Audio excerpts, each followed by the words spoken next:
continue la thématique. On est rendu dans la 4e église.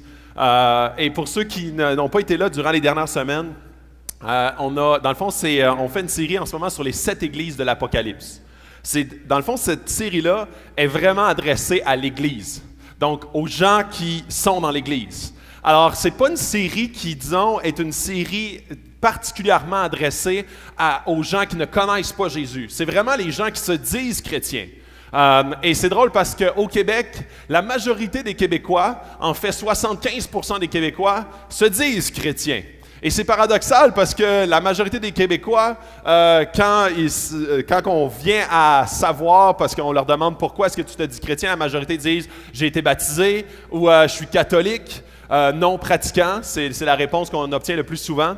Et puis dans le fond, ces lettres-là ou ces 7 églises-là qui sont adressées, sont vraiment adressées pour toute l'Église de Jésus-Christ, mais vous allez voir que dans les 3 dernières semaines, ce qu'on a vu que comment est-ce que Jésus voit clair. Jésus, c'est pas, souvent on est dans notre image comme quoi Jésus, c'est comme quelqu'un qui est venu sur la terre, et son message est encourageant, son message c'est un message d'amour, sauf que Jésus n'y reste pas avec son Église. Et Jésus, quand il est mort, il est ressuscité, et un jour, puis là, ça va peut-être, puis je veux comme juste préparer un peu parce que je vais peut-être dire des choses un petit peu weird ce matin pour une personne qui ça fait la première fois qui vient ici, mais je vais le dire. Je vais les dire, ces affaires-là. On croit ici que Jésus va revenir un jour. Donc, ce n'est pas juste des belles valeurs. Ce n'est pas juste des éléments qu'on met de l'avant puis on est comme « Ah, ça l'aide à rendre ma vie plus facile, plus saine. » C'est pas juste ça, être chrétien. Et vous allez voir comment est-ce que aujourd'hui, le texte qu'on va aborder, c'est l'église de Thyatire, une église en Turquie, dans l'Antiquité, où est-ce que Jésus adresse une dynamique très particulière. Et ce matin, je vais parler, dans le fond, on va lire ce passage-là, vous allez voir de quoi il en retourne. C'est un passage difficile, un passage dur. Et là, je vous invite à attendre avant de sortir, avant que j'aille terminer le discours au complet.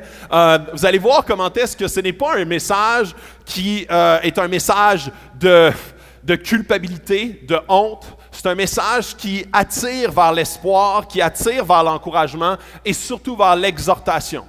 Alors, c'est ce que je vais aborder aujourd'hui. Et la thématique d'aujourd'hui, je vais vous montrer une citation qui est fort intéressante, qui vient de G.K. Chesterton, qui est un prédicateur des années, d'il y a quasi 100 ans maintenant, qui dit, et ça fait mal entendre, surtout dans notre société postmoderne, la tolérance est la vertu de l'homme sans conviction. La tolérance. La tolérance, c'est une vertu qui est universellement acceptée dans notre société et universellement rejetée lorsqu'on parle d'intolérance. Ici au Québec, on est les experts de la tolérance. Et ce matin, mon message au complet, la semaine passée, on a parlé beaucoup de compromis. Cette semaine, on va parler de tolérance. Alors, qui est 2 thématiques qui se côtoient, qui se chevauchent même sur certains aspects. C'est vraiment la partie 2 de la semaine dernière. Et vous allez voir de quelle façon la tolérance tue l'Église. Et je vais expliquer c'est quoi la tolérance et ce que ce n'est pas la tolérance. Je vais vous expliquer comment est-ce qu'il y a une tolérance qui est saine et une tolérance qui est malsaine. Je vais vous expliquer comment est-ce que ce texte-là est vraiment ciblé, orienté vers une tolérance qui conduit à une Église équilibrée, une Église saine et une Église qui va continuellement dans le fond, qui va respecter son Jésus. Son Jésus avec sa royauté et sa façon de penser. Et je vous invite ici, en début de parcours, à voir cette citation-là, vous êtes ébranlés, c'est normal, et à la fin, vous allez comprendre, et je vais prendre plusieurs éléments pour vous montrer, vous démontrer comment est-ce qu'une tolérance qui est saine, c'est juste quelque chose qui est bon. Alors, je vais lire le texte, OK? Je vais lire le texte juste après vous avoir dit le contexte. L'église de Thyatire. C'est une église qui écrit à l'ange de l'église de Thyatire. Alors, l'église de Thyatire, c'est une ville qui est semblable à la nôtre, à Sherbrooke. Pourquoi? Parce que c'est une église qui est ouvrière. C'est une ville qui est ouvrière. Environ 30 à 60 000 personnes dans cette ville-là. C'est une ville de passage. Aucun rapport avec la ville d'Éphèse, qui est une ville importante. Aucun rapport avec la ville, la semaine passée, de Pergame, qui est une ville importante politiquement, militairement et au niveau du culte d'adoration des différentes déités. La ville de Thyatire, c'est comme une ville anodine, une ville de passage. C'est une route de marchands, donc les gens se promènent d'une ville à l'autre, passent par Thyatire, dorment là, mais sans plus. C'est une ville très, très ouvrière, donc très peu de gens qui habitent sont très riches.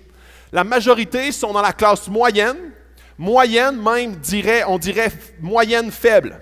Donc ce n'est pas une ville qui est riche, ce n'est pas une ville qui a de l'influence, c'est une ville avec toutes sortes de métiers. Boulanger, des fabricants du métal, des potiers, il y a dans cette ville-là des tanneurs.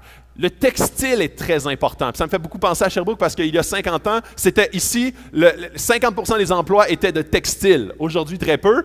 Mais il y a beaucoup de parallèles avec une ville comme Sherbrooke. C'est une ville qui est beaucoup dans la classe moyenne. C'est une ville de moyenne envergure. On ne parle pas de Montréal, de Québec, de Boston ou de Toronto. On parle d'une ville qui n'apparaît pas sur aucune map quand tu dis « il faut que je visite ». Tu sais, comme quand, je sais pas moi, quand les Français viennent nous visiter, ils sont comme « il faut que j'aille visiter Sherbrooke ». Non, pas vraiment.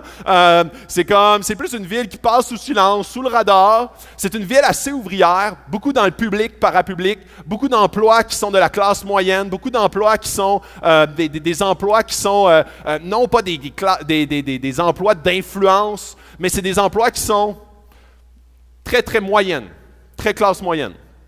Et ce qui est particulier, c'était que c'était une ville très syndiquée. C'est pour ça que je dis qu'il y a beaucoup de parallèles avec Sherbrooke, parce que quand on travaille dans le public ou dans le parapublic, très souvent, c'est syndiqué. Et vous pensez que les syndicats, c'est très récent. Mais non. Dans ce temps-là, ils appelaient ça des associations. En anglais, on dit des guilds. Ça se traduit mal. C'est comme une corporation, une association. Donc, il y avait l'association des boulangers de la ville de Thyatire. Il y avait l'association des tanneurs de peau de la ville de Thyatire. Donc, il y avait beaucoup d'associations dans cette place-là parce qu'il n'y avait pas de filet social. Il n'y avait pas d'aide sociale, il n'y avait pas comme de carte d'assurance maladie. Donc, souvent, l'association, quand tu participais à l'association, quand tu en faisais partie, il y avait une cotisation. L'association prenait soin de toi quand il se passait quelque chose d'extraordinaire. Donc, c'est pas d'hier, les syndicats, c'est pas d'hier, justement, une association, un ordre professionnel. C'était quasi le même concept. Alors, Thyatire, puis je vais vous montrer un peu à quoi ressemble cette ville-là. Thyatire, c'était juste en dessous de Pergame qu'on a adressé la semaine dernière. Thyatire, c'est une ville qui ressemblait à celle-ci. Donc, une ville au pied d'un mont. Je pense qu'il s'appelle le mont Bellevue, je pense, là en haut. C'est pas vrai. Donc, c'est une ville, même au niveau militaire, c'était pas une ville très, très fortifiée parce qu'il n'y avait rien à prendre là. La semaine passée, Pergame, c'était l'inverse. Dans le fond, dans les différentes conquêtes, il y avait, je suis presque sûr de ce que j'avance, là, c'est le nom là, que je ne suis pas sûr. Je crois que c'est Alexandre le Grand, mais en tout cas, un grand combattant avait déversé ou avait mis en sécurité tout son trésor d'or, des milliers de pièces d'or à Pergame, parce que Pergame était une ville fortifiée au-dessus d'une montagne. Ici, jamais de la vie. C'est en bas de la montagne, peu fortifié, peu riche, pas de grosses structures administratives, d'hôtels de ville incroyables ou d'endroits politiquement reconnus. C'est une ville comme les autres.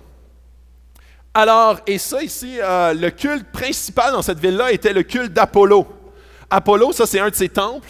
Dans cette ville-là, je n'ai pas retrouvé de reconstitution vidéo comme la semaine dernière, mais ça, c'est le temple d'Apollo. Et Apollo était la principale déité.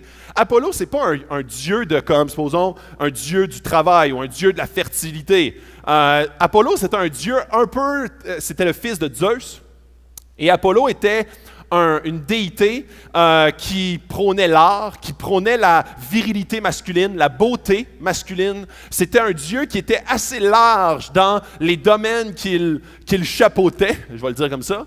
Et vous allez voir comment est-ce que tout ce que je dis là, c'est pas juste comme par plaisir. Vous allez voir comment est-ce que ça a des liens beaucoup avec tout ce qu'on va lire plus tard. Alors, Apollo, fils de Zeus, comment est-ce que ça se procédait? C'est que dans le fond, toutes les différentes associations pour obtenir la faveur de la déité locale, allait au temple et, dans le fond, il procédait à des sacrifices d'animaux. Et par la suite, une personne la plus influente dans l'association prenait l'animal sacrifié, le rapportait chez lui et faisait une fête. Pourquoi est-ce que ça devait être la personne la plus riche? Parce qu'il fallait que ce soit la personne avec la plus grande maison pour accueillir tous les gens de l'association. Donc, tous les gens de l'association venaient, mangeaient de cette viande-là, et ensuite de ça, ils buvaient du vin, souvent dans une salle qui était annexée au bâtiment principal, buvaient beaucoup de vin. Quand ils étaient assez réchauffés, ça donnait à de la sexualité. Sexualité souvent entre eux, de façon comme très permissive, ou si la personne était assez riche de l'association, faisait venir des prophétesses du temple pour pouvoir comme utiliser ces femmes-là pour avoir de la sexualité. Alors ça, c'était comme le culte rendu, particulièrement, c'était la cérémonie entière du culte d'Apollon. Et chaque association faisait cela parce qu'ils voulaient avoir du succès dans leur association. Donc, pour ne pas perdre la bénédiction de Apollon, Apollon, oui, c'est ça, parce qu'Apollo, c'est un vaisseau spatial. Alors, pour ne pas perdre la bénédiction d'Apollon, il devait s'adonner à ce rituel-là complet, et c'est là où est-ce que l'association allait être bénie, allait avoir du succès dans ses entreprises, allait pouvoir comme bénéficier de tout ce que Apollon est bon pour donner. Je ferme la parenthèse, je vais revenir sur plusieurs points un peu plus tard. Alors, je vous lis le texte, OK? Et là, avant de juger le texte, vous devez être patient, OK? Si vous avez vos téléphones cellulaires, ouvrez l'application YouVersion pour pouvoir comme lire le texte dans vos cellulaires. Si vous avez une Bible écrite, j'espère que vous êtes proche d'une petite lumière qui est à ses côtés, parce que vous allez avoir de la difficulté. Alors, j'encourage ceux qui ont des cellulaires à l'ouvrir. Prenez-le en note, soulignez les passages que vous trouvez difficiles parce que je vais les expliquer. Alors, écrit à l'ange de l'église de Thyatire. Voici ce que dit le Fils de Dieu, celui qui a les yeux comme une flamme de feu et dont les pieds sont semblables à du bronze ardent. Je connais tes œuvres, ton amour, ta foi, ton service et ta persévérance. Je sais que tes dernières œuvres sont plus nombreuses que tes premières. Mais ce que j'ai contre toi, c'est que tu laisses faire Jézabel. Cette femme qui se prétend prophétesse, elle enseigne et égare mes serviteurs pour qu'ils se livrent à l'immoralité sexuelle et mangent des viandes sacrifiées aux idoles. Je lui ai donné du temps pour changer d'attitude, mais elle ne veut pas se détourner de son immoralité. Voici, je vais la jeter sur un lit et envoyer un grand tourment à ceux qui commettent l'adultère avec elle. S'ils ne se repentent pas de ses œuvres, je frapperai de mort ses enfants et toutes les églises reconnaîtront que je suis celui qui examine les reins et les cœurs et je traiterai chacun de vous conformément à ses œuvres. Quant à vous, les autres croyants de Thyatire, qui n'acceptez pas cet enseignement et qui n'avez pas connu les profondeurs de Satan, comme il les appelle, je vous dis, je ne mettrai pas sur vous d'autres fardeaux. Seulement, ce que vous avez, tenez-le fermement jusqu'à ce que je vienne. Au vainqueur, à celui qui accomplit mes œuvres, jusqu'à la fin, je donnerai autorité sur les nations. Il les dirigera avec un sceptre de fer, comme on brise les vases d'argile, ainsi que moi-même, j'en ai reçu le pouvoir de mon Père. Et je lui donnerai l'étoile du matin. Que celui qui a des oreilles écoute ce que l'Esprit veut dire aux églises. Pas facile comme texte, hein? Ça fait mal, hein? Ça fait mal aux yeux, hein, de lire ça? C'est normal. Alors, maintenant, je vais l'expliquer. Vous allez voir comment est-ce que ce texte-là paraît très mal, mais il est dur. Il est réellement dur. Ici, on a le contexte. En début de parcours, Jésus il se présente et dit, puis on a toujours la même structure, semaine après semaine. Il y a la révélation de qui parle. C'est Jésus. Je parle à mon Église. Pas moi qui parle à mon Église, Jésus qui parle à son Église. Il parle à Thyatire. Jésus, il n'est pas dupe. On peut duper n'importe quel être humain.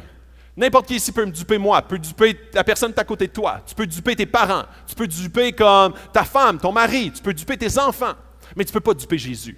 Et c'est drôle parce que Jésus dit, ça c'est la seule fois même qu'on le voit dans toute l'Apocalypse.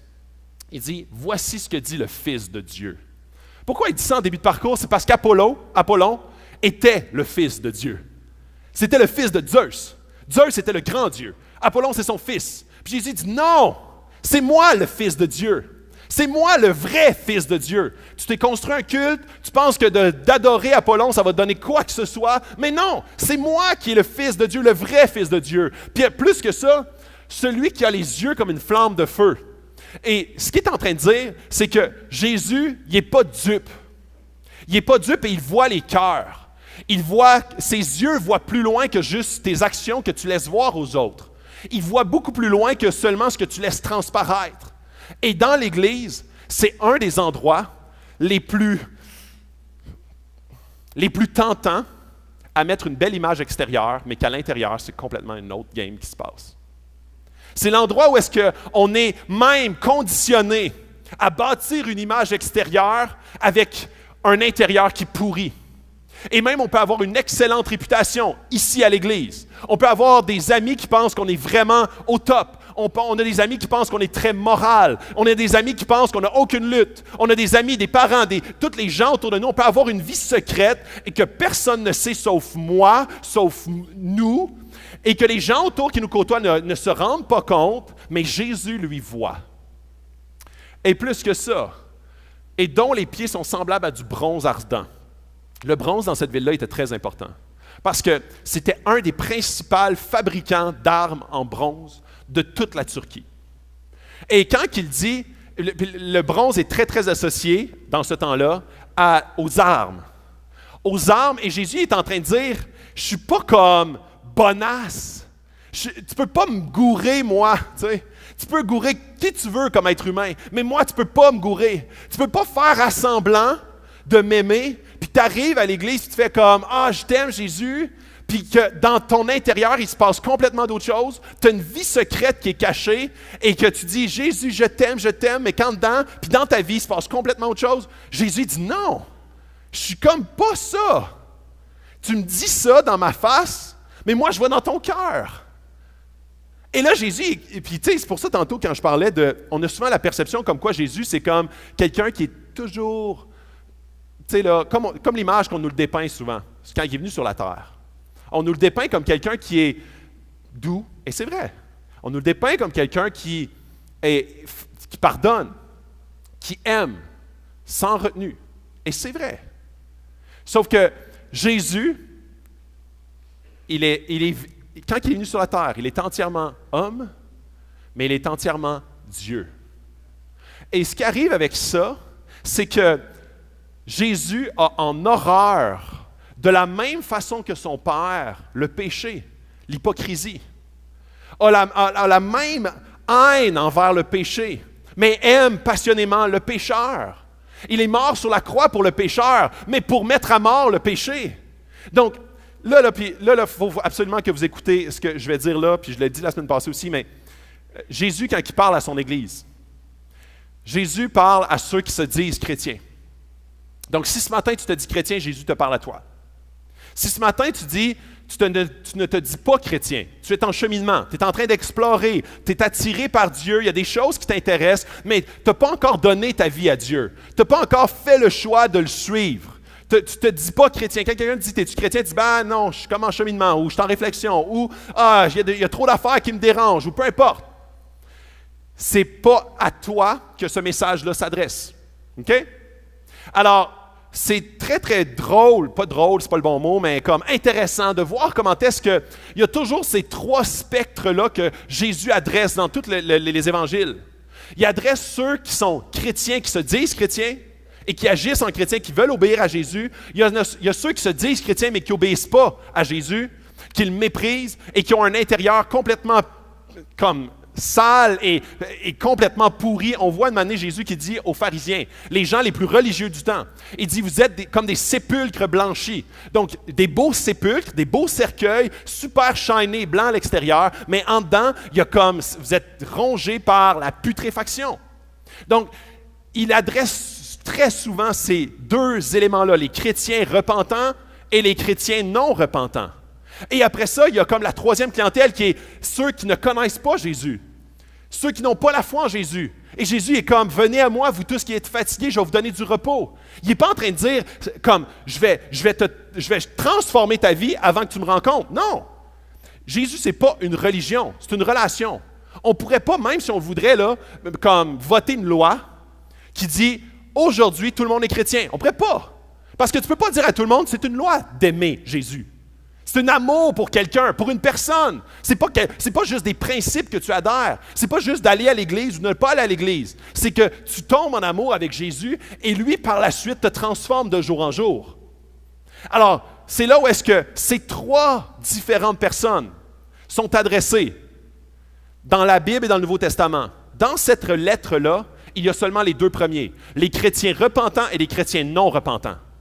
Des chrétiens repentants, c'est des gens qui sont comme, moi je veux suivre Jésus. Ma vie n'est pas parfaite, ma vie est comme, j'ai encore des péchés, mais j'aspire à devenir de plus en plus comme Jésus. Je veux que Jésus me challenge, je veux que Jésus me transforme, je veux que Jésus me débarrasse de ces péchés-là qui m'inondent et qui me pourrissent la vie. Il y a d'autres gens qui sont des chrétiens non repentants, des chrétiens qui marchent avec Jésus quand ça rend leur vie plus confortable. Quand ça rend leur vie plus légère, quand ça rend leur vie comme, selon leurs standards et leur cœur, plus adéquate. Et cette clientèle-là aussi est adressée dans ce passage-là. Alors, on continue. Donc, même chose que toutes les semaines. Diagnostic positif, négatif, le défi et la promesse. Alors, le diagnostic positif, je connais tes œuvres, je connais ton amour, je connais ta foi, ton service, ta persévérance. Alors, de la même façon que Jésus connaît très bien tout ce qui se passe dans toi qui peut être négatif, il voit très, très bien et clair ce qu'il y a de positif. Il voit que tu as des œuvres, il voit que tu fais des choses. Il voit, puis même là, je vais parler vraiment à l'Église, ici, Actes 21. Il voit tes œuvres, il voit ce que tu fais. Il voit ton témoignage. Il voit que tu as vraiment à cœur, je sais pas moi, tu as à cœur les gens plus démunis. Tu as à cœur les gens qui sont malades. Tu as à cœur les gens qui vivent des dépendances. Tu as à cœur les couples. Tu as à cœur les enfants. Tu as à cœur, puis tu veux donner pour eux, tu veux te servir. Chaque été, on fait les déménagements. Actes 21, de façon corporative, fait des actions, des œuvres. On a un amour pour Jésus. On en parle toutes les semaines. On parle de l'amour, de la passion pour Jésus. On a un amour pour Jésus. Puis je demandais à la majorité des gens ici, je leur demande, est-ce que tu aimes Jésus? Ils diraient oui. Ils ont un amour. Ils ont un amour envers Jésus, mais aussi les uns envers les autres. Ici, il y a des gens comme 200 personnes ici dans la salle qui sont dans des groupes connexion. Je vois des choses extraordinaires dans les groupes connexion où est-ce que les gens s'aiment les uns les autres, luttent en prière les uns pour les autres. Et ils s'appellent durant la semaine pour pouvoir savoir les luttes des individus qui sont dans les groupes. Il y a de l'amour, pas juste envers Dieu, mais aussi les uns envers les autres. Dans Jean, il est dit, on va vous reconnaître de l'amour que vous avez les uns pour les autres. Et Jésus dit, je vois ça. Je vois cet amour-là. Je vois aussi ta foi. Je vois que si je te demandais, tu crois-tu en Dieu? Tu dirais oui. Puis si je te dirais, t'es sûr? Tu dirais oui. T'es vraiment sûr? Oui. Je vois ta foi. Je le vois que tu crois en Dieu. Je le vois que c'est quelque chose d'important pour toi. Je le vois que, malgré les doutes, malgré ce que la société nous bombarde, je vois que tu as une foi en moi. Je vois ton service et ta persévérance. Œuvre et service, œuvre, c'est souvent comme très général. C'est comme une bonne action. Ton service, c'est chaque semaine. Ton service. Ici, des fois, on l'appelle un ministère. Je vois que tu te pointes semaine après semaine après semaine. Je vois que tu es vraiment très souvent l'autre bord à Zone Enfant. J'ai un ami il s'embarque pour 8 semaines en ligne à Zone Enfant. Il y a des gens là qui se donnent corps et âme, service. Je vois que tu es là. Je vois que tu continues. Je vois que tu persévères. Je vois que des fois, c'est pas facile de te lever plus tôt. Les musiciens ici sont arrivés à 8h moins quart. Et les gens à l'éclairage, la même affaire. Là, les gens à la présentation, ils arrivent de bonne heure. Les gens à l'accueil arrivent comme à 9h30. Et je vois ton service. Je vois que tu es là. Je vois que tu veux. Je vois que tu es persévérant. Ils voient le plus, là. Ils ne voient pas juste le moins. Et ici, il y a 100 personnes over là, qui s'impliquent chaque semaine. Et une chance qu'ils s'impliquent chaque semaine. C'est eux qui font vivre l'Église. C'est eux qui nous permettent de boire du bon café. C'est eux qui nous permettent d'ouvrir les portes. Il y a des gens à la sécurité, il y a des gens à la louange, il y a des gens à Zone Enfant qui s'occupent bien de nos enfants. Et ça, vraiment, je veux vous applaudir maintenant. Vraiment. Et sais-tu quoi? Jésus est avec moi ici, puis il dit, je vois ça de toi. Je le vois de toi, ça. Je sais que tes dernières œuvres sont plus nombreuses que tes premières. Je vois que tu grandis. Je vois que tu avances. Je vois que tu fais t'as plus de services, plus de ministères. Tu as un plus grand impact maintenant que tu avais dans le passé. Nice! Hey, c'est une belle église. OK. Et c'est assez intéressant parce qu'on voit comment est-ce que, tu sais, la première semaine, on a vu comme l'église d'Éphèse. Et l'église d'Éphèse, c'est une ville qui est doctrinalement très sévère, manque d'amour. Manque d'amour envers Dieu et manque d'amour envers les gens. Il était très comme la doctrine. Puis les autres, toi t'es pas, non, toi t'es out, toi t'es pas tout à fait. Il manquait d'amour envers Jésus et envers les gens. Thyatire, c'est l'inverse. C'est une église que j'appellerais Kumbaya. C'est une église qui est comme, la doctrine, c'est comme, tu sais, mais l'amour. On est des gens qui aiment, qui ont de la foi, qui ont du service et de la persévérance. On est là, on aime. Mais la doctrine, Et là, il arrive, il dit, mais ce que j'ai contre toi, ça c'est le diagnostic négatif. Mais ce que j'ai contre toi, c'est que tu laisses faire Jézabel, cette femme qui se prétend prophétesse. Elle enseigne et garde mes serviteurs pour qu'ils se livrent à l'immoralité sexuelle et mangent des viandes sacrifiées aux idoles. Et là, c'est important de comprendre que Jézabel, c'est une femme qui a vraiment existé, pas dans l'Apocalypse, mais qui a existé dans l'Ancien Testament. On la voit dans 1-2 Rois. C'est une femme qui, puis je vais vous raconter, la semaine passée, vous vous en souvenez, j'ai raconté l'histoire de Balaam. Où est-ce que Balaam était mentionné? Ici, c'est Jézabel qui est mentionnée. Jézabel, c'était une femme qui s'est mariée avec un roi, Akab. Akab, c'est un mauvais roi. Mais elle s'est mariée avec, et c'était une femme qui venait d'un autre pays, et elle arrive dans son mariage avec Akab, et en début de parcours, elle dit à Akab, « Moi, je veux amener avec moi l'adoration de mes dieux. » Alors, elle met en place, en début de parcours, le culte de Baal et d'Astarté. 2 dieux avec 400 prophètes pour un et 200 prophètes pour l'autre. Alors, une grosse structure d'adoration. Et éventuellement, en début de parcours, les 2 cultes, celui de Dieu, celui de Baal et Astarté, cohabitaient. Et éventuellement, elle a fait mettre à mort tous les prophètes de Dieu pour qu'il y ait seulement les prophètes de Baal et d'Astarté. Et éventuellement, elle a fait tuer tous les prophètes. Elle a mené la vie extrêmement difficile au peuple d'Israël qui voulait rester fidèle à Dieu. Éventuellement, le peuple d'Israël sont devenus comme des adorateurs de Baal et d'Astarté, qui a fait en sorte d'amener le peuple loin, loin, loin de Dieu. Et là, ce que Jésus dit à son Église, il dit, tu laisses faire Jézabel. Donc, quand on parle de Jézabel, ce n'est pas une femme qui s'appelait Jézabel qui faisait ça. C'est l'esprit de Jézabel. C'est la façon de procéder de Jézabel. C'est une femme qui avait du pouvoir politiquement, militairement et financier.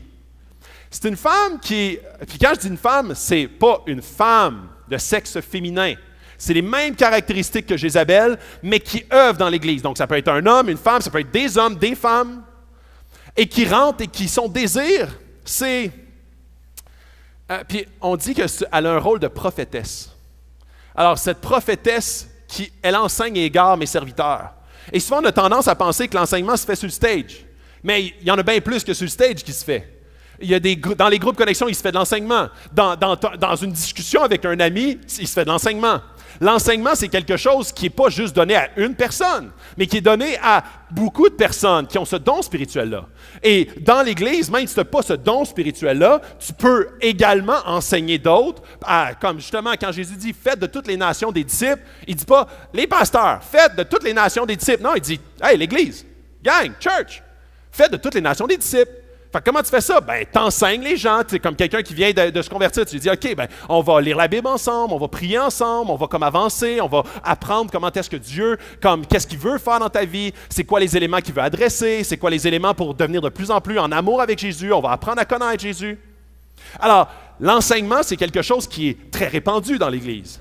Sauf que, rappelez-vous tantôt, savez-vous quoi? Quand tu faisais partie d'une association et que tu ne participais pas au culte, proprement dit, tu étais kické out de l'association.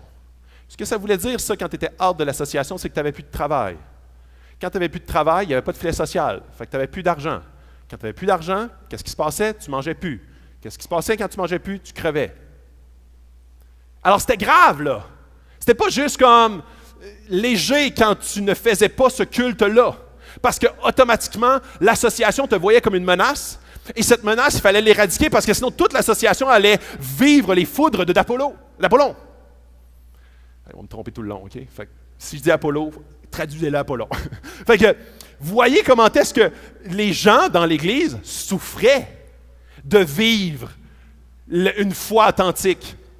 Et là, Jézabel arrive et elle se disait prophétesse. C'est quoi le rôle d'un prophète? C'est de parler dans le nom de Dieu. Et c'est d'arriver puis de dire comme Dieu m'a dit que. Et un faux prophète, c'est de dire Dieu m'a dit que, et c'est pas Dieu qui te l'a dit, c'est toi qui te l'a dit. Parce que ça vient nourrir une idole collective. Alors, qu'est-ce que fait Jézabel? Elle dit, je suis une prophétesse. Et elle dit, Dieu m'a dit, t'es pas obligé, là. Regarde, on est au 21e siècle quand même. C'est archaïque, là, l'affaire là, du sexe puis tout, là, avant le mariage. Même le mariage, à quoi ça sert, là, vraiment, là? Ah, puis tu sais, ça, c'est des affaires de nos grands-parents, là. Aujourd'hui, on est au 21e siècle, on est moderne. C'est drôle parce que souvent, quand je dis Acts 21, puis je parle de ça à quelqu'un, n'importe qui là, que je rencontre, je dis Acts 21, c'est une église, tu sais, comme on va être axé vers le 21e siècle. Là, les gens ils sont comme ah, enfin! Puis là, je dis qu'est-ce que tu veux dire par enfin? Ben, une église qui s'adapte. Ben, qu'est-ce que tu veux dire qui s'adapte? Mais comme qui n'a plus ces vieilles valeurs-là, là, tu sais, comme mariage, puis sexe, puis toutes ces affaires-là, là, désuet. Là, je dis non, on croit dans la même Bible, dans le même Jésus, dans le même Dieu. Puis là, il y a une face qui s'allonge, comme OK. Mais c'est quoi qui est axé vers le 21e siècle de bord? Puis là, je dis, non, mais c'est la salle, c'est la façon de faire, c'est la musique, c'est la façon dont on communique, c'est d'avoir des illustrations ancrées dans la réalité d'aujourd'hui. Mais avec la même Bible, le même Dieu, parce que nos cœurs humains ne changent pas. Et c'est exactement ce qui se passe ici. Jézabel rentre dans l'Église et elle dit, non, wow. Ah, tu souffres, Église. Comme parce que tu ne veux pas faire ces cultes-là à Apollon, puis comme tu te forces, puis tu te fais kick out. Non, Jésus comprend, là. Jésus comprend, là, tu sais. On ne vit pas dans un milieu facile. On vit ici à Thyatire, il y a un contexte, fait qu'il va comprendre. Là, les gens sont comme, ah, Dieu t'a dit ça? Cool. Ah, OK. Ah, ben, ma conscience n'allait pas bien, mais là, elle va mieux. Et là, ce qui se passe, c'est que le culte commence. Et quand on dit mange les viandes sacrifiées aux idoles, c'est qu'ils se livrent littéralement au culte d'Apollon. Et ils entretiennent cela. Et ce qui va avec, c'est aussi l'immoralité sexuelle. C'est l'immoralité sexuelle. Et ensuite, on a comme tout cet aspect-là de comment est-ce que l'ennemi s'infiltre dans l'Église par des moyens qui sont culturellement acceptables et acceptés. Et éventuellement, on devient aussi comme permissif, qui finit que par tuer l'Église de par l'intérieur. Parce que l'Église ne se distingue plus en rien. Son vrai Dieu à l'Église ne devient plus Jésus, mais devient la pensée du monde. Ça commence par le compromis, la tolérance est très, très augmentée, et ça finit que, ben oui, Dieu va comprendre, on est au 21e siècle. Non! Parce que on a le même cœur qu'avant, et les mêmes éléments. Pourquoi est-ce qu'on pense qu'aujourd'hui, puis moi c'est souvent un argument que plusieurs personnes me disent, on dit, il y a autant comment est-ce que le divorce fait partie de notre société? Autant dans le monde non chrétien que dans le monde chrétien. Et c'est normal, parce qu'il y a toutes sortes d'éléments de pensée, de la sexualité, puis je vais en parler du sexe là, bientôt, mais rentre dans notre Église et corrompt même nos mœurs. Et c'est un sujet tabou qu'on ne parle jamais. C'est un sujet que genre on n'aborde pas, parce qu'ici, il n'y a personne qui lutte avec ça.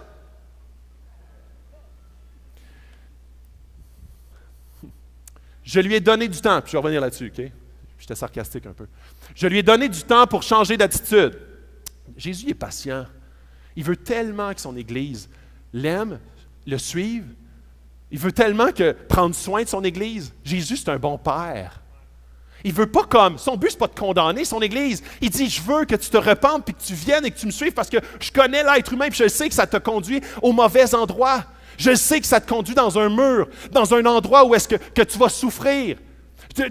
Ça va détruire ta famille, ça va détruire ton couple, ça va détruire ta vie, ta perception de la sexualité. Ça va détruire même ce que tu mets ta foi en. C'est pas une bonne chose, parce que ça aussi, ça va te détruire. Tu mets ta foi dans ton travail. Tu mets ta foi dans ton travail comme eux autres le faisaient, puis eux autres, c'est comme ça voulait dire plus de travail. De mettre ta foi en Jésus, c'était de dire plus de travail. C'est ça que ça voulait dire. Et Jésus dit, je vais prendre soin de toi. C'est comme, puis je vais être là, je suis là, je suis l'espoir à toi et non pas ton travail. Et aujourd'hui, tellement souvent, on va mettre Dieu en accessoire, on va mettre Jésus comme un accessoire à notre vie. Et quand Jésus vient challenger notre vie, on dit non, non, c'est plus pour moi, là. On va changer d'église. Une église qui parle de péché, là, c'est pas pour moi, ça. Une église qui parle de comme se repentir, c'est pas pour moi, ça. Moi, je vais aller dans une église positive. Et c'est là où est-ce que, très souvent, par déni ou ignorance, on pense qu'on est dans un endroit positif. Mais tout ce que ça fait, c'est nous conduire subtilement au mauvais endroit.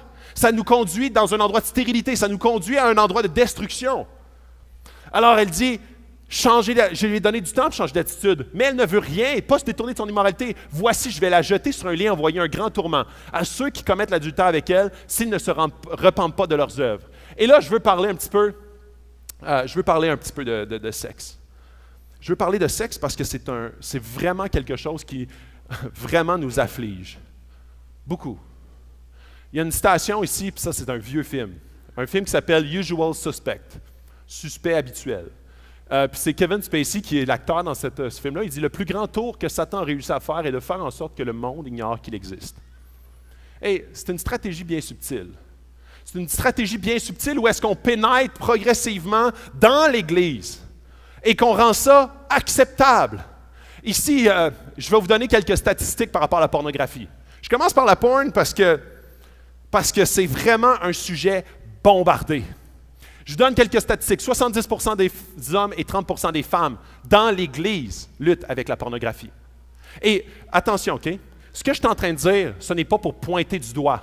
Je sais que ce matin, 70% des hommes et 30% des femmes luttent avec la pornographie ici.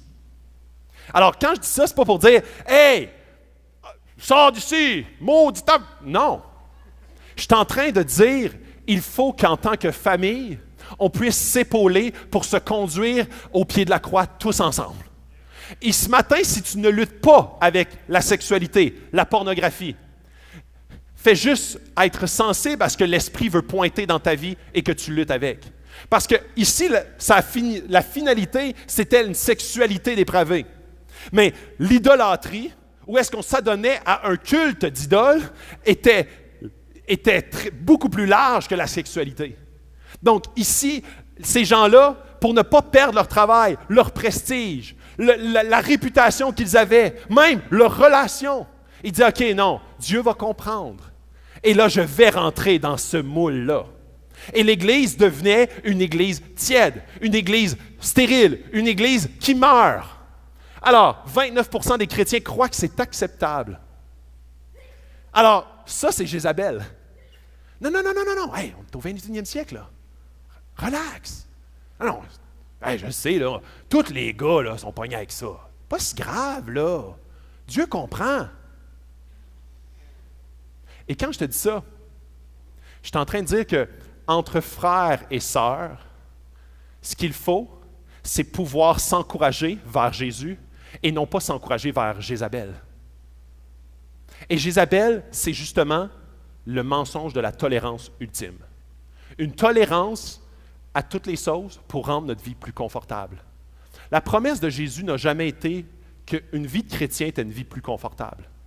Combien d'apôtres sont morts martyrs? Combien de chrétiens sont morts martyrs? En ce moment même, dans le monde, puis Jasmine nous en a parlé la 2e semaine, il y a des centaines de milliers de chrétiens qui sont mis à mort chaque année pour leur foi. Ce n'est pas une vie plus confortable. C'est une vie avec un espoir incroyable. C'est ça, être chrétien. 50% des cas de divorce mettent en cause, en partie ou en totalité, la pornographie excessive. L'âge d'exposition ne cesse de diminuer depuis 20 ans. En moyenne, se situant maintenant à 11 ans. Le plus gros trafic provient des 12 à 17 ans. Ça, c'est dans nos familles. C'est nos jeunes. 12 à 17 ans, il y a 20 à 30% du trafic total Internet qui provient de cet âge-là. Pédopornographie qui représente 20% du marché. 25% des recherches Google. Un quart des recherches Google, c'est pour de la porn. 57% des pasteurs disent que la pornographie est le plus gros problème de leur Église. Et on va se leurrer si on pense que ce n'est pas notre cas ici. Si on pense que la pornographie, ça ne nous touche pas, ça nous touche tous. Et je sais qu'en ce moment, c'est très malaisant.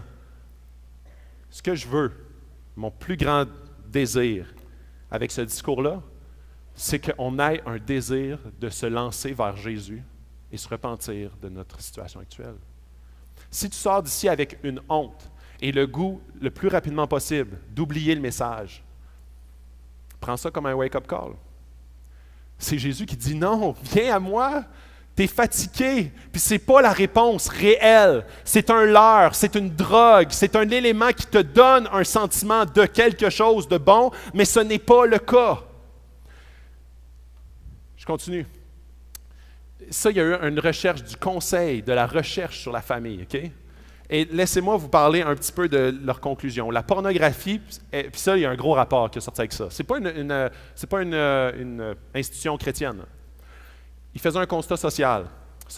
La pornographie est addictive. Les neuroscientifiques commencent à cartographier le substrat biologique de cette dépendance. C'est de plus en plus, puis même maintenant, il y avait les alcooliques anonymes, les narcotiques anonymes, maintenant il y a comme la pornographie anonyme, des groupes de dépendance. Les utilisateurs ont tendance à se désensibiliser. Et il y a tout le porn, le hard porn, puis il y a le soft porn. Tout le soft porn, où est-ce que dans presque toutes les séries, dans presque toutes, même les films, 50 Shades of Grey, où est-ce que c'est de la soft porn? C'est là où est-ce que, non, tu peux traiter une femme avec dureté dans la sexualité, puis c'est juste un beau film. C'est véhiculé comme mentalité. Puis on dit, ah ouais, non, c'est correct, là. On est au 21e siècle. Ensuite, on a comme les hommes mariés qui sont impliqués dans la pornographie se sentent moins satisfaits de leur relation conjugale et moins attachés émotionnellement à leur épouse. Les femmes remarquent et sont bouleversées par la différence. Tout ça est basé sur des grandes statistiques, un échantillon incroyable. Beaucoup d'adolescents qui regardent la pornographie ressentent d'abord la honte, la confiance en soi diminuée et l'incertitude sexuelle. Mais ces sentiments se transforment rapidement en jouissance pure avec un visionnement régulier. Les principales défenses contre la pornographie sont la vie de famille proche, un bon mariage et de bonnes relations entre parents et enfants, couple à un contrôle parental délibéré de l'utilisation d'Internet. Traditionnellement, le gouvernement a gardé un couvercle serré sur le trafic. Mais maintenant, c'est buffet all you can eat. Il y avait un article très récent sur, je l'ai un petit peu plus loin. Oh boy, ça se chevauche. C'était un article du New York Times. Et qui disait, le titre de l'article, c'était « Bannissons la pornographie ». Et cet article-là faisait référence à, dans le fond, vous perdez tout le haut, là, mais qui faisait référence à tout l'aspect, comment est-ce que la pornographie ne s'attaque pas à juste les prédateurs sexuels du type Harvey Weinstein. Je continue. Mais contre le genre très différent de personnalité masculine que l'éducation pornographique semble produire. C'est pas un chrétien, là. Une race à la fois directe et harcelante, fâchée et éveillée, façonnée par des possibilités sans précédent pour la gratification sexuelle, et frustrée que les vraies femmes sont moins disponibles et plus compliquées que la version de leur écran. Donc, si vous voulez de meilleurs hommes par tous les moyens, il y a toutes les raisons de considérer la pornographie omniprésente comme un obstacle et de soupçonner qu'entre la réalité virtuelle et les formes effrayantes de la pornographie, ça fait ça. Et c'est là où est-ce que...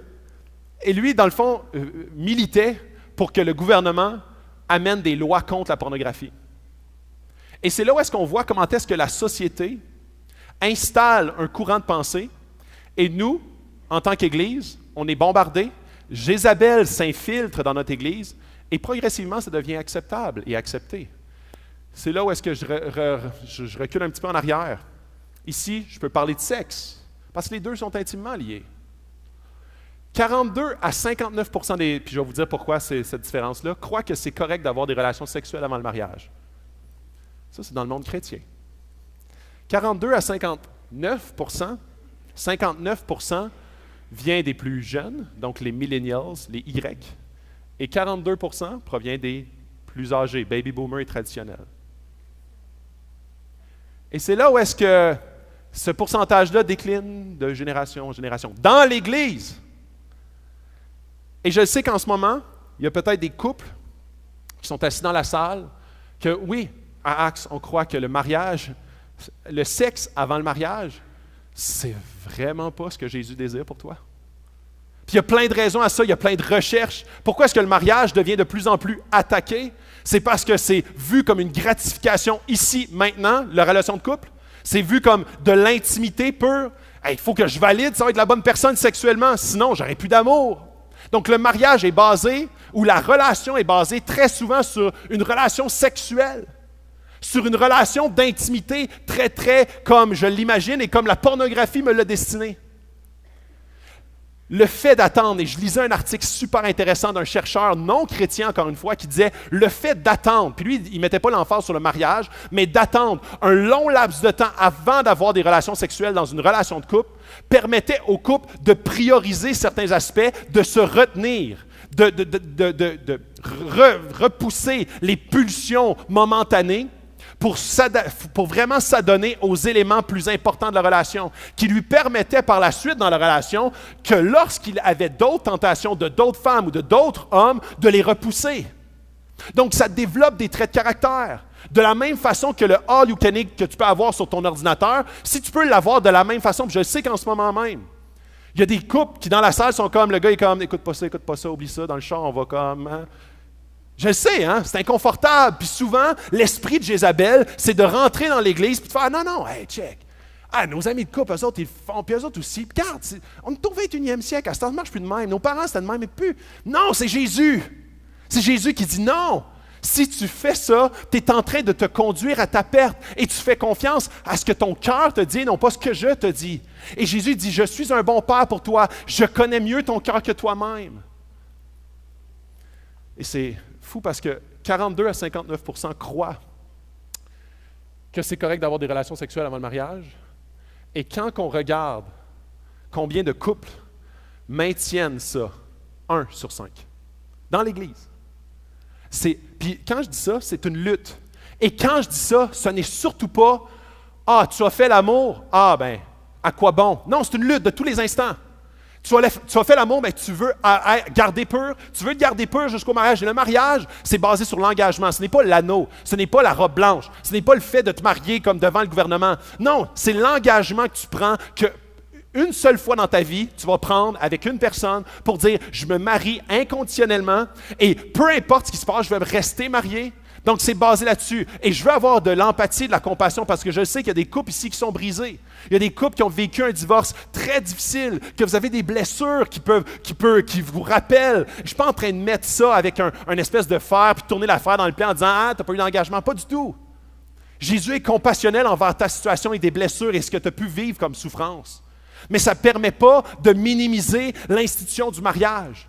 Ça ne nous permet pas, parce qu'on a vécu un mauvais mariage, de dire « Ah, le mariage, j'y crois plus. » Non, le mariage, j'y crois. C'est peut-être parce que, justement, je n'ai pas respecté les éléments que Dieu met en place. Puis après ça, je dis « Ah, le mariage, j'y crois plus. » Non, c'est la façon de le mettre en place. Puis qu'est-ce que ça signifie, le mariage? Je ne rentrerai pas dans le mariage plus longtemps, mais ce que je veux mettre en face, c'est comment est-ce que Jézabel s'infile dans l'Église pour dire « Non, comme, tu n'as pas besoin d'être tranchant dans tes valeurs. Tu peux, comme, allier les deux. Tu peux dire comme « Jésus, je t'aime », puis chanter des chansons tantôt. Puis après ça, comme retourner, puis comme avoir du sexe comme tu veux. De comme écouter de la porn dans ton sol comme tu veux. Tu peux comme, de toute façon, tout le monde le fait. Fait que tu peux. Comme Jésus va te comprendre. Non! Non! On a besoin de vivre dans la transparence. On a besoin de vivre dans l'authenticité. De se démasquer de nos péchés et de lutter ensemble, frères et sœurs, main dans la main, à dire « Jésus va avoir la victoire dans ma vie. Jésus va prendre la première place et non pas la 5, 6, 10e. » Et savez-vous ça? Non, pas de suite. Ça va créer des couples forts, des familles fortes qui vont justement bâtir une société de demain. Souvent, on est comme « Ah, qu'est-ce que tu veux? » Nos familles, nos couples, « Ah, qu'est-ce que tu veux? » Mais très souvent, l'esprit de Jézabel pénètre dans notre Église et rend notre foi, nos convictions et notre tolérance juste un « all you can eat ». Et ça n'est pas la réalité. Ce n'est pas la réalité de l'Évangile. L'Évangile, c'est que, non, Jésus a tout payé. Jésus te fait grâce. Peu importe où est-ce que tu es, peu importe ce matin où est-ce que tu luttes, et la profondeur avec quoi tu luttes. Que tu luttes avec une sexualité incroyablement débridée, de la pornographie à pu finir. Peu importe. Jésus est comme, mes bras sont grands ouverts pour toi. Je te pardonne entièrement, je l'ai payé à la croix. J'ai payé ça. Tu n'as pas de honte à avoir, mais suis-moi. Suis-moi. Si tu dis, c'est pas si grave, Jésus dit, non, je suis mort pour ça, c'est grave. Ça change la donne, hein? Mais si tu dis, oui, je vais lutter, oui, j'arrive à genoux, puis je me repens de ça, oui, c'est vrai que c'est mal, puis je veux vivre avec Jésus, je veux que Jésus me transforme. Jésus fait, yes! Ma grâce est infinie pour toi. Mais si tu minimises le péché et dire, Jésus, ça ne dérange pas, Jésus dit, non, je suis mort pour ça. Yes.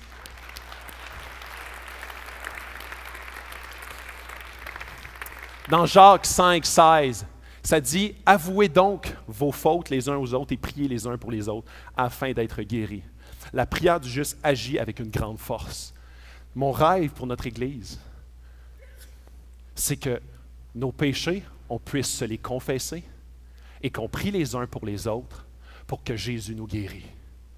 Mon rêve, c'est que la pornographie, la sexualité dans nos couples qu'on vit avant le temps, les autres péchés que je ne mentionnerai pas ce matin, je vais mettre l'emphase davantage sur ça, tous les autres péchés, on ne vivra pas dans un dimanche aseptisé avec des beaux sourires de chrétiens, mais on va faire comme Jésus prend la place que tu dois prendre dans notre Église, dans ma vie, dans mon couple et dans ma famille. Et c'est là où est-ce que notre Église, de plus en plus, va vivre une victoire, va vivre que Jésus est notre maître et notre roi, il est au devant. Je vais inviter l'équipe de louange. Et là, regardez bien ça. Je frapperai de mort ces enfants et toutes les églises. Ce qu'il est en train de dire, il n'est pas en train de dire « je vais faire crever vos enfants ». Il est en train de dire exactement ce qui se passe. Tous tes enfants spirituels, ils vont mourir parce que leur foi ne veut plus rien dire. Ils croient dans quoi? Un Dieu bonasse, c'est pas moi. Un Dieu comme tolérant outrance, c'est pas moi. Un Dieu qui est bonasse, c'est pas moi. Ils vont croire dans un faux Dieu. Ils vont mourir spirituellement. Ils vont croire dans un Dieu qui n'est pas la réalité de qui je suis. Et c'est là où est-ce que, dans Romains, il est écrit qu'on va accepter certains éléments de Dieu en reniant ce qui en fait la force.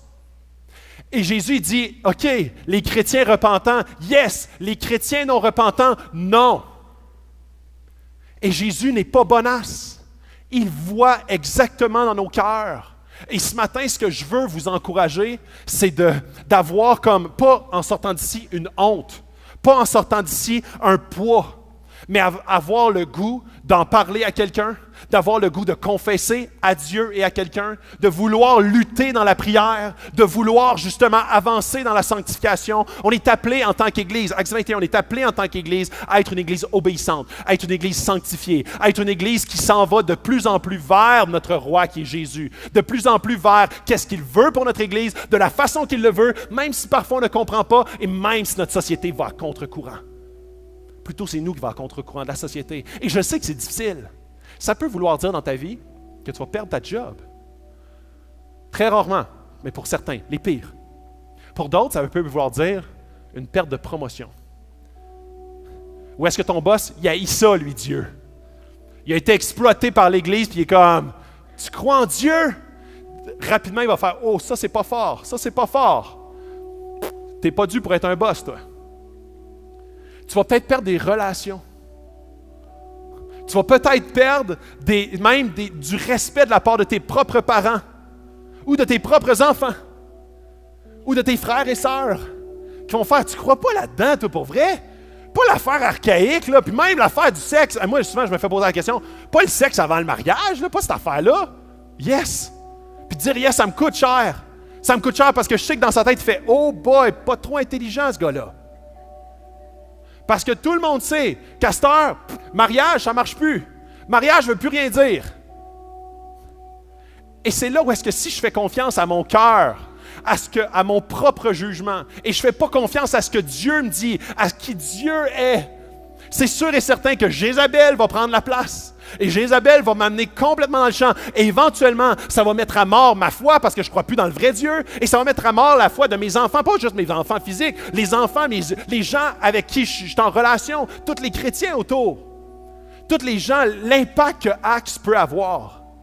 Si on est une église molle, une église qui n'est pas selon les standards de Dieu, savez-vous quoi? De la même façon que la deuxième église, il va enlever notre chandelier. Il disait, je vais enlever votre impact que vous avez.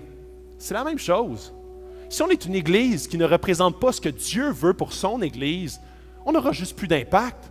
On va être un groupuscule stérile qui vient ici pour se chanter Kumbaya ensemble, puis se regarder, puis se taper dans le dos, puis dire « Non, non, c'est pas grave, Dieu comprend. » C'est pas ça, l'Évangile. C'est pas ça que Dieu dit, puis c'est pas ça qui te mène au bonheur. C'est pas ça qui te mène au bonheur ultime. Et il finit le défi. Quant à vous, les autres croyants de Thyatire, qui n'acceptez pas cet enseignement et qui n'avez pas connu les profondeurs de Satan, comme il les appelle, je vous dis, je ne mettrai pas sur vous d'autres fardeaux, seulement ce que vous avez. Tenez-le fermement jusqu'à ce que je vienne. Si on ne croit pas dans le retour de Jésus, si on ne croit pas à une vie après la mort, si on croit qu'il y a juste une vie ici maintenant, c'est impossible que tu prennes une once de ce que j'ai dit ce matin. Si il n'y a pas de vie après la mort et que Jésus ne vient pas nous chercher, c'est clair que si c'est le cas, là, on est juste des cellules. Fait que si les cellules veulent se faire du plaisir ensemble, go for it. Si c'est ça, ça ne sert à rien d'y croire. Et c'est pour ça que...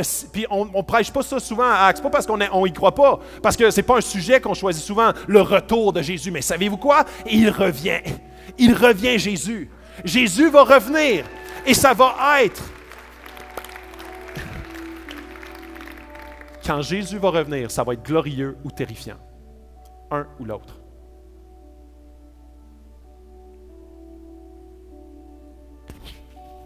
Glorieux ou terrifiant. Je crois que Jésus va revenir. Je crois qu'il y a une vie après la mort. Est-ce que tu le crois? Ta vie, ici, bas, maintenant, ici, maintenant, en 2018, va changer drastiquement, plus que tu crois qu'il y a une vie après la mort et que Jésus revient. Parce que si ce n'est pas le cas, tu vas t'auto-flageller pour une morale artificielle. Mais quand Jésus te dit « Non, je vais revenir et ensemble, on va gouverner. On va être main dans la main. Je suis le roi, mais avec mes sujets qui m'obéissent. » Et ça a l'air un peu comme une grande vision, mais c'est tout à fait le cas. Jésus, c'est un ami. Jésus, c'est un père, mais c'est aussi un roi. Et je tape là-dessus depuis 2 semaines où est-ce que souvent on va prêcher Jésus comme étant un père, on va prêcher Jésus comme étant un ami, comme étant un seigneur, comme étant un sauveur, mais c'est un roi qui gouverne et qui va gouverner, et qui va gouverner, qui revient dans le futur. Il revient et il dit, si tu ne luttes pas avec ça, tiens bon. Viens en aide. Tu luttes avec d'autres choses, c'est sûr. Et en tant qu'Église, on veut toujours avancer. On veut toujours être projeté en avant. On veut toujours que Dieu puisse éclairer dans nos cœurs ce qui ne lui appartient pas. Et il finit en disant, « Je donnerai autorité sur les nations. Il les dirigera avec un cep de fer comme on brise les vases d'argile. Ainsi que moi-même, j'en ai reçu le pouvoir de mon Père. Et je lui donnerai l'étoile du matin. » L'étoile du matin fait référence à lui-même. On l'a vu dans la première Église. Il fait référence à lui. L'étoile du matin, c'est Jésus. Tu vas m'avoir. C'est là où est-ce qu'il y a toujours cette tension-là, avec l'obéissance et la foi. On est sauvé par la foi, mais une foi qui n'a pas d'œuvre, c'est une foi qui est morte. Donc, tu n'as pas eu la vraie foi. Des œuvres sans la foi, c'est des œuvres qui sont mortes aussi, parce que tu le fais par religion. Donc oui, on est sauvé par la foi, mais une foi qui est vivante va amener des œuvres. Donc s'il n'y a pas d'œuvres dans ta vie, questionne-toi sur ta foi. C'est toujours cette tension-là qui réside partout dans le Nouveau Testament. On voit toujours comme cet élément-là. Et le Dieu, Jésus dit qu'à celui qui vaincra, je donnerai l'étoile du matin. Je me donnerai moi-même. Je vais être ton sauveur. Donc, il est en train de parler de cette foi qui sauve. Je vais être là pour toi, je vais t'accompagner, tu vas m'avoir. Et on l'a comment? Par son esprit qui nous habite.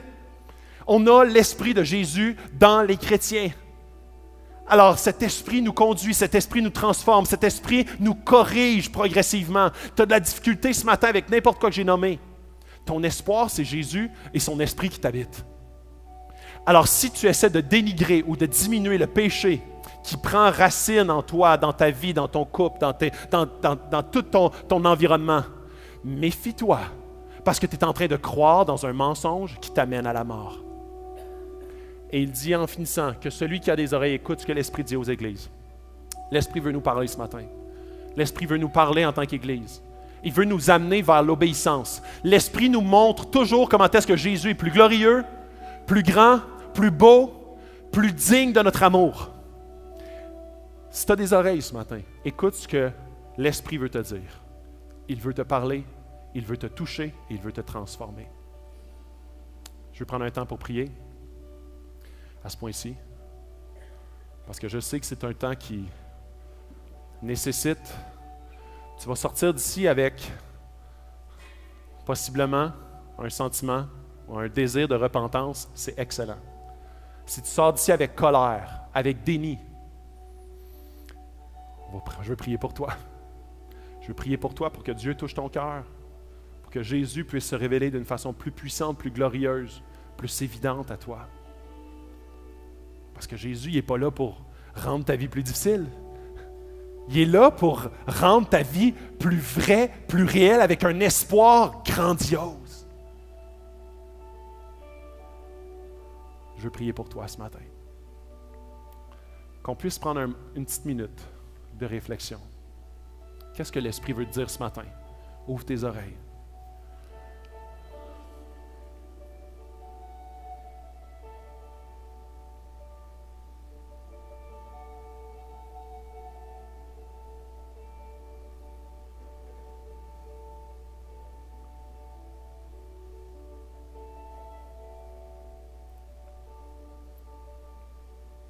Jésus. Jésus. On vient devant toi en tant qu'Église. On veut avoir un cœur repentant. On veut être des chrétiens avec un cœur repentant. Jésus, amène ton Église à la repentance. Amène Acts 21 à la repentance. Amène Acts 21 à la confession de leurs péchés. Amène les frères et sœurs dans une des relations plus authentiques, plus vraies, où est-ce qu'on lutte ensemble par la puissance de ton esprit pour mettre à mort le péché dans nos vies, mettre à mort ces idoles qui prennent la place, ta place dans nos vies. On veut, Seigneur, avoir un culte que pour toi, avoir une adoration que pour toi. On veut, Seigneur, te mettre sur la plus haute marche de nos vies. On veut, Seigneur, que ton message soit un message de vie et non une odeur de mort. On veut que ce message de vie provienne de nos pas d'obéissance dans nos vies. On veut que l'ennemi perde son pouvoir, que l'ennemi perde ses attaches et ses racines qui ont pris racine par le péché qui a pénétré nos vies et le péché qu'on tolère dans nos vies. Dieu, amène ton Église au pied de ta croix. On veut voir le sacrifice, combien ça t'a coûté et comment c'est impossible de diminuer ce sacrifice en péchant davantage ou en minimisant le péché qui existe déjà dans nos vies. Dieu, je te supplie que tu puisses, par ta grâce, déverser une onction particulière pour que cette Église goûte à l'obéissance, la sanctification constante et qu'on puisse voir les écluses des cieux s'ouvrir, ta puissance se déverser sur cette Église, ta puissance de délivrance, ta puissance de guérison, ta puissance de transformation, et de voir que dans nos couples, dans nos familles, avec nos enfants, avec nos relations, comment est-ce que, Seigneur, tu nous utilises comme des outils tranchants entre tes mains, parce que nous, on est soumis et obéissants à ta parole. Dieu fait une grande œuvre dans cette Église qui t'appartient. C'est ma prière dans le nom de ton Fils et pour ta gloire.